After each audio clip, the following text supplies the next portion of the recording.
Jumpa lagi dengan saya, Dr. Haji Sahrir MM. Pada bagian terdahulu, saya sudah menjelaskan tentang gagasan besar menuju sukses. Pada kesempatan ini, saudara sekalian, saya ingin coba berbagi bagaimana sebuah harapan itu bisa membawa kita dan mengantarkan kita kepada sebuah kesuksesan.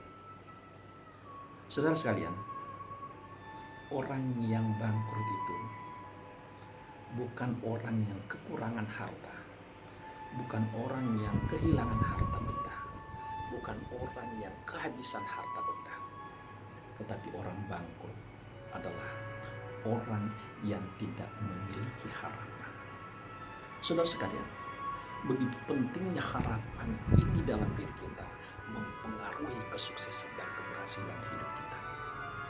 Saudara sekalian, suatu waktu di Prancis, pada zaman dulu setiap tahun diadakan pameran. Pameran ini bisa menjual barang-barang baru, bisa menjual barang-barang antik, dan bisa juga menjual barang-barang bekas.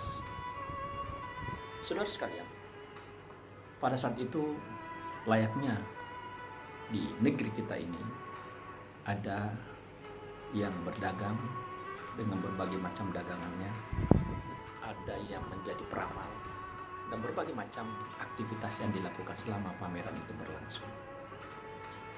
Pada saat itu ikut dalam pameran itu beberapa orang peramal.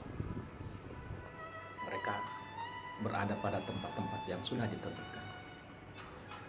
Pada saat itu, saudara sekalian, ada seorang pengemis. Pengemis ini kemudian mencoba untuk mendatangi peramal yang ada dalam pameran itu. Dia mendatangi peramal yang pertama. Kemudian setelah dilihat tangannya oleh peramal, betapa terkejutnya sang peramal tadi, mengatakan bahwa garis tangan Anda seperti Napoleon. Harusnya Anda tidak menjadi pengemis. Harusnya Anda bukan seorang pengemis. Apa yang terjadi dalam diri pengemis setelah disampaikan dan diberitakan informasi bahwa garis tangan pengemis tadi mirip garis tangan Napoleon? Dia masih penasaran, saudara sekalian. Akhirnya dia mendatangi pengemis yang kedua. Kemudian dia sodorkan kembali tangannya. Dan apa yang dikatakan oleh pengemis yang kedua? Dia juga terkejut setelah melihat garis tangan pengemis tadi dan mengatakan bahwa, oh, luar biasa, amazing. Garis tangan Anda ini mirip garis tangan Napoleon. Harusnya Anda tidak jadi pengemis. Saudara sekalian, apa yang terjadi dalam diri sang pengemis tadi? Setelah itu, sang pengemis dia pulang ke rumah, ke gubuknya, dan dia tersugesti dari informasi yang disampaikan oleh sang peramal tadi bahwa sesungguhnya saya ini garis tangannya seperti Napoleon. Harusnya tadi saya bukan seorang pengemis.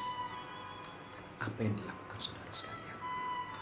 Setelah dia sampai ke rumahnya, dia pangkas rambutnya yang acak-acakan dan urakan itu. Kemudian pakaian yang tadinya pakaian compan-camping yang dia pakai, dia ganti. Kemudian dia tatap masa depan. Dia melangkah pun tadinya jalannya membungkuk, kemudian dadanya sedikit ditegakkan, saudara sekalian. Kemudian dia mengatakan bahwa saya akan berhasil, saya akan sukses, dan saya tidak akan menjadi pengemis lagi. Apa yang terjadi setelah itu, saudara sekalian? Bahwa dengan harapan-harapan yang ada di kepalanya, harapan-harapan yang ada dalam dirinya, sugesti-sugesti yang ada dalam dirinya yang diberikan dari sang peramal tadi, pernah tercatat pengemis tadi menjadi orang terkaya nomor 2 di Prancis. Sungguh saudara sekalian, bahwa dengan motivasi yang ada dalam diri kita, dengan sugesti yang ada di dalam diri kita dari orang lain, bisa mengubah hidup kita. Oleh karena itu saudara sekalian, mari selalu memberikan harapan-harapan kepada orang lain. Mari kita untuk terus menjadi orang baik. Orang baik adalah memberi manfaat kepada orang lain. Orang yang sukses adalah orang yang bisa memberikan kesuksesan kepada orang lain. Oleh karena itu, betul kata apa yang disampaikan oleh Bill Gates, bahwa ketika Anda terlahir dalam keadaan miskin, itu bukan kesalahan Anda. Tetapi ketika Anda mati dalam keadaan miskin, itu mutlak 100% adalah kesalahan Anda. Ada yang tidak bisa betul dalam episode kali ini. Saudara sekalian, mari selalu kita tumbuhkan harapan-harapan positif dalam diri kita untuk meraih cita-cita kita, meraih kesuksesan yang kita impikan, saudara sekalian.